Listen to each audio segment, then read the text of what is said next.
করে সেই গুরুকে শাস্ত্রে বলা আছে তাকে ত্যাগ করো। আর তাছাড়া অন্য কোন গুরুকে ত্যাগ করা যাবে না। গুরু ত্যাগ করলে কি হবে? নরক জনিপ্রাপ্ত হতে হবে তোমাকে। গুরু ত্যাগ কখনোই করা যায় না। কোন গুরু ত্যাগ করা যায় সেগুলো আমি বললাম।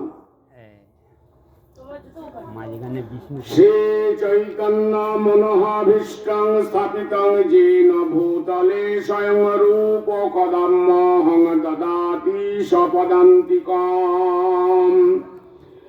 আজানুলম্বিত ভুজৌ কনক পদাতৌ সংকীর্তনৈক পিতরৌ কমলায়তাক্ষৌ বিশ্বম্ভরৌ দ্বিজবরৌ যুগধর্ম পাল বন্দে শ্রীকৃষ্ণ চৈতন্য করুণাবতারৌ।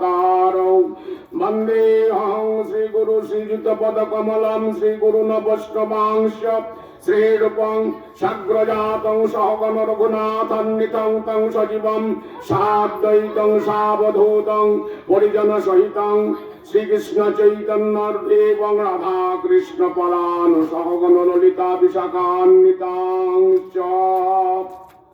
এখানে এই যে মঙ্গলাচরণ বললাম আপনাদের, এখানে আমি আমার গুরুদেব সমস্ত বৈষ্ণব বৃন্দের পাদ পদ্মে আমার সশ্রদ্ধ প্রণতি নিবেদন করি। আপনারা আমার সঙ্গে সঙ্গে করবেন। আমি শ্রী রূপ গোস্বামী